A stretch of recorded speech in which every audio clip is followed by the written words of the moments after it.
What's up, guys? This is Coach Grant with First Down Training, and today we're going to be talking about a topic that's pretty important to me, and that's athletes and depression. So if you're an athlete who feels like maybe you're losing motivation, you don't love the sport that you're in, you don't feel the greatest about yourself, this is going to be a video that will help you guys out and help you get out of that situation with some strategies that I've picked up over the course of my life and over the course of my athletic career. Then we're going to be answering some questions that you guys left on a previous episode of this show, so I appreciate you guys tuning in. Let's get started. So fellas, this is something that's, I guess, not really talked about a whole lot, I guess, in maybe the football world. I don't really see a lot of people talk about it in terms of athletes and dealing with, maybe feeling really down on themselves, not being where they want to be, not really having the motivation or the will to really do anything because they just feel honestly a little bit depressed. Now, I think that word like depression is overused in society. I think a lot of people may use that as an excuse sometimes. I'm not saying that that's you. You might be going through a real bout of this. I always kind of thought when I was younger that it was like, ah, man, that's a load of crap. Like, like you're not depressed,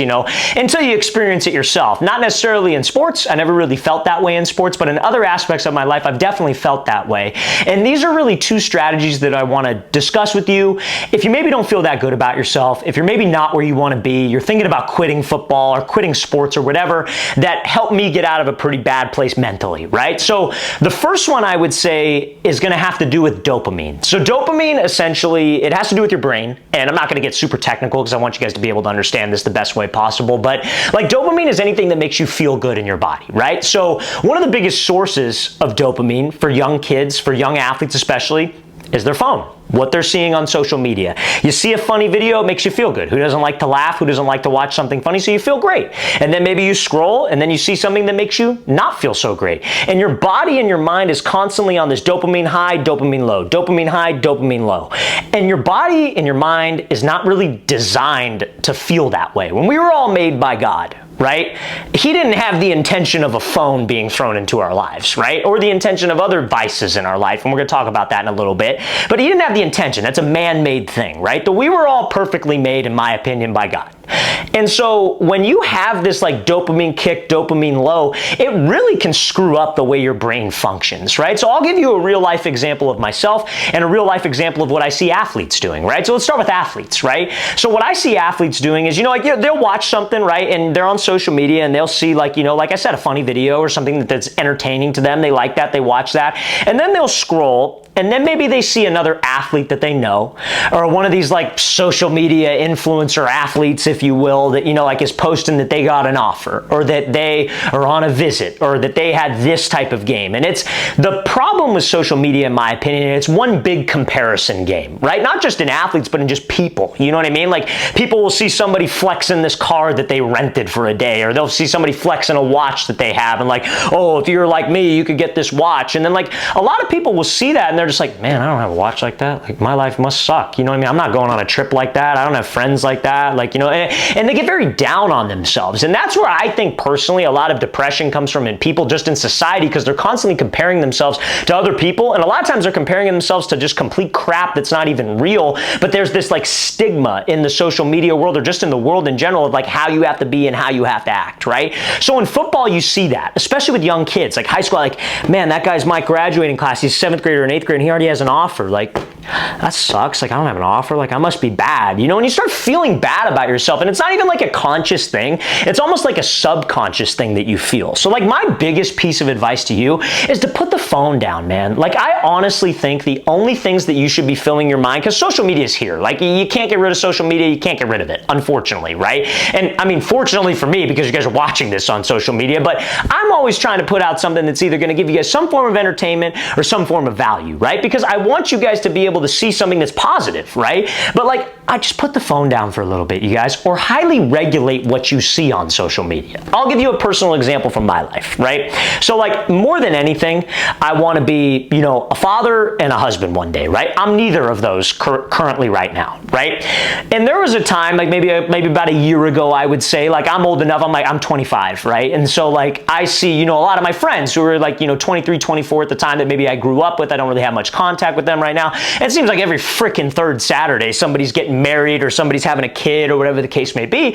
And I found myself looking at that and like feeling worse about myself in that situation where I would see that and I'd be like, man, I don't even have a girlfriend. Like, these guys are having kids, like, and you know, I get upset, and like you feel that like in your stomach almost, in a sense, like you feel this like almost like nervous anxiety feeling in your stomach, right? And then, you know, you scroll it off, you put the phone away, and then you're fine after a little bit. But like that constant like battle that goes on in your mind, it's not good for you guys. And like, and honestly, like you might think you're a young guy, bro. Like, why do you need to have kids right now? Why do you need to be married? Like, I get that, right? Like, I understand, and that's what I tell myself, and I'm actually in a pretty good spot with that type of feeling now because I don't let myself see that stuff. Like, and like, you know, good for them, happy for them, I'm happy for those people. But like, if I see it scroll past as quickly as I can, I don't want to look at it. I don't care what anybody else is doing. I care about what I'm doing, and I care about the people that are close to me, and I care about how I feel about me at the end of the day. You know what I mean? And I sit there and I think about, you know, gratitude. Like, I'm so immensely grateful that I even have a platform to speak with athletes and have some type of effect on really anybody. Even if 2 people watch this and they get some value out of this, I am so blessed and so grateful that I have that aspect in my life. Because I would sit there and maybe like give excuses for it. Like, man, you know, I'm so busy with work. Like, I work 12, 14 hours every single day. Like, that's just the way I am. That's what makes me happy, and I love what I freaking do. And some people aren't that way. Some people, like, you know, want a regular job, and like they like spending time with, you know, their family, friends, whatever. And I'm not saying I don't like to do that stuff, but this is what I truly love to do. I wouldn't put so much effort into it if it isn't what I love to do. And so I would sit there and be like, man, maybe I should work less. Like, maybe I shouldn't do that. Maybe I shouldn't travel across the country every year. You know, like maybe I'd spend more time. Maybe I could find a girlfriend and like have a family, like all that stuff. And you play that game in your head, you know, and it's like, it's bad for you, man. And at the end of the day, if you feel good about yourself, who cares? Who cares what other people think? Who cares what other people are doing? Who cares about this lifestyle that other people are having? And so the second I cut out my social media consumption of anything negative, and I'm not saying that like, you know, married, family, kids, that's negative, but like it was a negative effect on me because I was like, man, why am I not where they are? And that comparison game is a very dangerous road, you guys. So why do I tell you about that?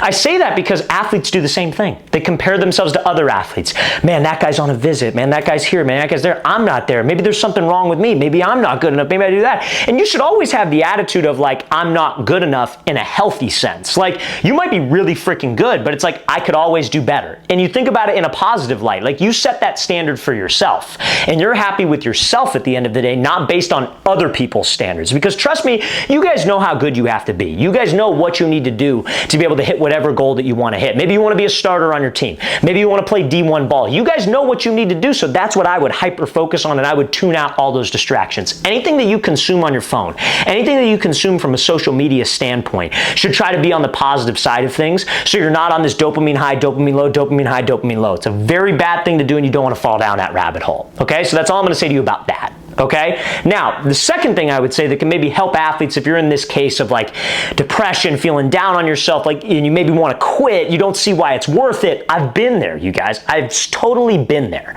And other aspects of my life, not necessarily sports, but other aspects of my life where you sit there and you think, man, what is it all for? Why do, like me personally, like I hate talking about myself, but I try to do this so I can relate with you guys. And it's like, I sit there sometimes and I'll think, not so much anymore, but about a year ago this time, we had gone on our, we had finished our tour across the country doing, you know, QB and receiver camps, right? That's a big portion of what we do with our business when we work with athletes, and we work with thousands of athletes, right?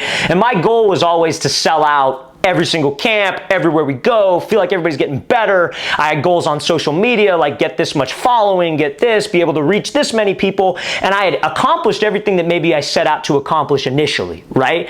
And so I sat there after we had accomplished all this great stuff, and I was like, I don't really feel any different. Like, this was a major goal that I had, and like, you know, I'm sitting there and I'm like, man, like, is this really what it is? Is this all there is? Like, is this all there is for me? Like, I feel like I don't really have a purpose. I feel like I'm just kind of doing things on autopilot. There's no motivation behind what I'm doing. And I never took a break. Like, I was constantly uploading tons of videos every single time, want them to do well. And, you know, like we went on another 15-state tour camp, and it's like, you know, and all those things. And it was just, but I felt like there was no like motivation behind it. I felt like there was no reason why behind it. I felt like it was, at least it wasn't as strong as what it was when I first started doing what we do now.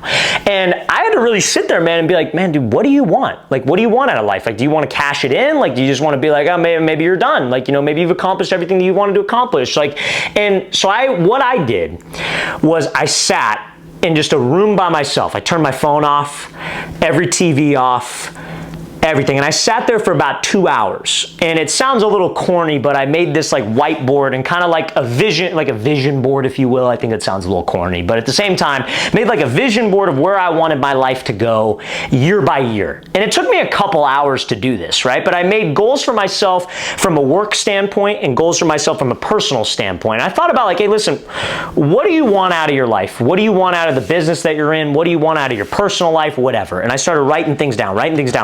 Just the first thing that came to mind, not much thought went into it, but I tuned out all distractions, and it was just me and me sitting there, right? And doing that exercise and thinking about like, why do I want to do these things? What am I passionate about? What do I not like about certain things? Like, I'll give you an example personally from that, like a conversation that I had with myself was like, you know, something that helped me was I thought about like, what do I not like? Right? What is something that pisses me off more than anything in the world? And something that bothers me is like people telling me how to think and what to say. That was something that really bothered me. I was like, yeah, that really pisses me off. Like when you get people on like TV, for example, like a Fox News or a CNN or whatever thing that you watch, and they're telling you a certain narrative, but behind the scenes, that's not really how it is, but they're brainwashing you into think a certain way. So they're trying to take away your ability to be a free thinker. Right? And that really bothered me. And I'm like, you know, that's something that pisses me off. Like, how can I make a difference in that? Like, maybe if like I have such a big platform with kids, that maybe if I show them like certain things about football, like, you know, like let's talk about just something simple as like throwing mechanics. Like, hey, so many coaches teach this and it's actually wrong. You need to do this. And that's something that I'm pretty passionate about. And all of a sudden that reignited a fire in me. Like, no, like that's the reason why I did this. This is why I started out to do this, is because of that. I want athletes to think for themselves. I want them to improve. I want them to get value. I want them to see a video of mine and maybe it distracts them from whatever's going on in their life. And that type of passion, that type of fire really fueled me to where I got to a good point mentally where I'm like, yeah, you know, and every day, I kid you not, from that point on, I've been fired up to go to work. I got the passion back. I got the fire back. I'm like, yeah, let's freaking go. And like, and that's, guys, that's such a great feeling. Now, how do I relate that to you watching this, right? I'm not just sitting up here trying to talk about myself. How I relate that to you guys watching this is like, if you're an athlete and you feel like you've lost your passion, you feel like, you know, you're not where you want to be. You're not starting. Your team is bad. You want to quit football. You hate it. Maybe you're dealing with an injury. I was talking to an athlete the other day who was dealing with an injury and they thought about quitting football. And maybe them seeing one of my videos actually made them not think twice about it, and he didn't end up quitting football. And that was like made my entire week hearing that story. And like the reason why I say all that and the reason I talked about it is that that's what you need to do as an athlete. If you're like upset and you're like, I'm not starting, I'm a sophomore and I'm backup, I'm third string, I'm playing JV, I see all these guys all across the country, they're sophomores starting on varsity, they're getting this offer and that offer, and they're posted on this account, posted on that account, and you're upset about it. Like, you need to sit down in a quiet room with yourself and figure out why in the hell you started playing football in the first place. And that might be a different reason for everybody, right? I know me personally, I played football because I didn't want my parents to have to pay for a college education. When I was a young kid, I think I was about like 8 years old, my mother owned like a bakery, and the bakery burned down in a fire. And something happened and she didn't get any insurance money from it. It was a long story anyways, but my family really struggled for a few years. And seeing us struggle with finances like that, at a young age too, I was like, man, like I don't want them to have to pay for my college because it's gonna hurt them financially, so I want them to be okay. And I achieved that goal, right? And that was kind of my reason why behind football. I didn't care where. I didn't want to go D1. I wanted to, but like, I mean, I was like, I don't care, just anywhere, right? So maybe that's your reason. Maybe your reason is you just love football. Maybe your reason is you're pissed off about something. Like, let's say, you know, somebody disrespected you like a coach and said you would never make it. And you're like, oh yeah, I'm going to show you. You need to find that. Because as guys, it might be the same for women. I can't speak to it because I'm not a woman. But like, as guys, personally, I feel like we are happier when we have something to chase and some goal to go after, right? And when you wake up every day and you're chasing that, the journey to that goal should feel like fun. Yeah, I'm not saying you got to enjoy lifting. I'm not saying you got to enjoy Hell Week. Those things suck, but it's part of the gig. And it's part of the gig to get you to where you want to ultimately go. Right? So you got to sit down in a room with yourself. I'm not saying you got to make out a vision board for your life because I realize you're young. Like, you don't have to do that. I'm just saying, like, what are some of your goals? You need to sit there, tune out all distractions and think about what are you really passionate about when it comes to football?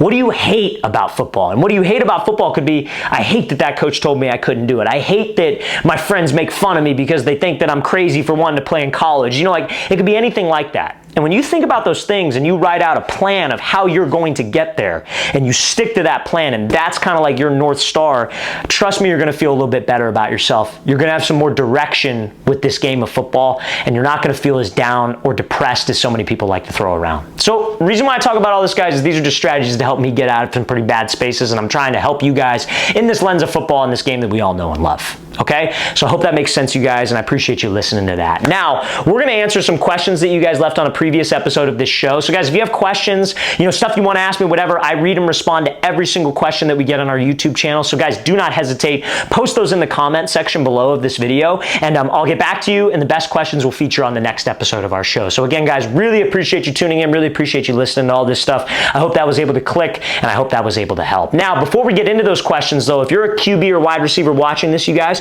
we are going to be traveling out to 15 different cities across the entire country this year for 2-day-long QB and wide receiver training camps. So if you guys would like to train with myself and my staff of coaches for 2 full days, 4 hours each day, so it's a lot of time on the field, and it's going to be a small group setting. We limit spots so you guys can get really individualized reps and individualized coaching, because that's how you get better, right? Like, you need a coach to tell you what you're doing wrong, how you can improve, and that's what we do. And all of these camps will sell out. I say this now so you guys can understand that, like, at a certain point, we're going to have to turn people away because we don't let everybody and anybody attend, because we wouldn't be able to coach guys one-on-one like that if we did. So guys, hope you can sign up. Very first link in that description below. Our camps this year are going to be in San Francisco, California, Orlando, Florida, Phoenix, Arizona, Columbia, South Carolina. Then we'll be heading out to Seattle, Washington, Oklahoma City, Oklahoma, Nashville, Tennessee. Then we'll be going out to Milwaukee, Wisconsin, Austin, Texas, Atlanta, Georgia, Denver, Colorado, Columbus, Ohio, Boston, Massachusetts, Salt Lake City, Utah,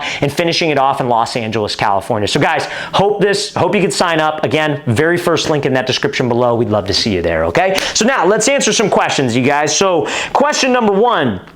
From MD Sotelo12, question for next episode. What should I do for my son's off season? I want him to take the winter off, but I want to at least put him in some strength and speed training. What else should I consider? He's 10. Yeah, so if he's 10 years old in the off season, what I recommend for youth players is generally, number 1, work on his speed. So get him some type of speed coach. Work on his strength, but I don't necessarily think he needs to lift weights at that age, especially if you're like 12 and under. I think it should be all just like generally getting the form down of lifting, understanding how to squat, how to bench press safely. It should be no heavy weights, body weight exercise just to build some strength. And then I recommend getting a private coach at that age where you guys can work with them maybe once, maybe twice a week, depending on where you are financially, and just to develop good skills and good habits. But find a coach that is going to rep the fundamentals. I think a lot of times you see a lot of social media trainers who rep all these like fancy stuff that's not necessarily good for youth. Maybe it can be good for like if you're a high school guy, a little bit more advanced college guy, great. But as younger players, you need to love the boring stuff and rep out the boring stuff so it becomes muscle memory at a certain point, okay? So that's what I would definitely recommend, so I hope that answers your question. Next question from Griffin Baum. Hey, Coach, yesterday was the last game of my 8th grade season. This season was my first season of football, and I didn't get much playing time. What would you recommend I do this offseason in order to see the field more as a freshman? Thanks. So if you didn't get a lot of play time this year and you want to start preparing for next year so it doesn't happen again, you need to have a very honest conversation with yourself. Why did I not play this year? And be very honest. No ego, no attitude. Why did I not play? I was not good in XYZ area. That's what the starter had. That's what I didn't have. That's what I would tailor your offseason around. So let's say it was speed, positional skills, and let's say you didn't know the playbook. What I would do is that's what I would work on a lot this offseason. I'd get a speed coach, maybe run track, work on your speed in the gym, get a private trainer, maybe watch some videos on YouTube to get better, and just grind and be consistent. Every single day from here on until next season, you should be focused on getting 1% better. And you stack those days, stack those days, stack those days, you're going to have a much more successful offseason, which will set you up to play the following year. If you don't know where you struggle, if you're having a hard time with that conversation with yourself, ask your coach. Just call him or have a meeting with him and just be, hey, Coach, I just want to know for this offseason, like, what do you think I need to improve on? Why did I not get a lot of play time this year? And make him tell you so you could structure your offseason accordingly, okay? So I hope that answers your question, man. I appreciate you asking. Next question from Love Nimely. Could you please make a video on how to truck, especially against a headhunter? So if you got a guy, if you're trying to truck somebody while you're running with the ball, key is to run low. right? So you can't be running up tall and run through somebody. A lot of guys tackle very, very high. I was watching a youth football game the other day. Nobody got low. So make sure that you run low, because generally the low man's going to win. And don't stop your feet. A lot of times, a ball carrier, when contact, we stop our feet because we're trying to deliver a hit. Run through the contact, and that'll help you break more tackles and, you know, run people over, as a lot of guys like to say. Okay? So guys, hope this was able to help. Hope you guys got some value out of this video. Seriously, I appreciate everybody watching. You know, I know that's kind of a different topic than what you're used to on this channel from us, but you know, as much value as I could give to you guys, trying to mix it up a little bit, especially with these long form videos. So like I said, hope it was able to help. If you guys have questions, like I said, feel free, post your questions in the comment section below this video. If you have a question maybe too, like maybe you're struggling with something and you know, maybe don't want to post a comment, you don't want it to be public, you could always DM me on Instagram. My Instagram's First Down Training. I'd be happy to talk to you on there. I answer every DM damn near, so I promise you I'll get back to you, especially if it's a question about this type of stuff, because I really just want to help, okay? So guys, seriously, appreciate y'all tuning in, and we'll see you guys next time.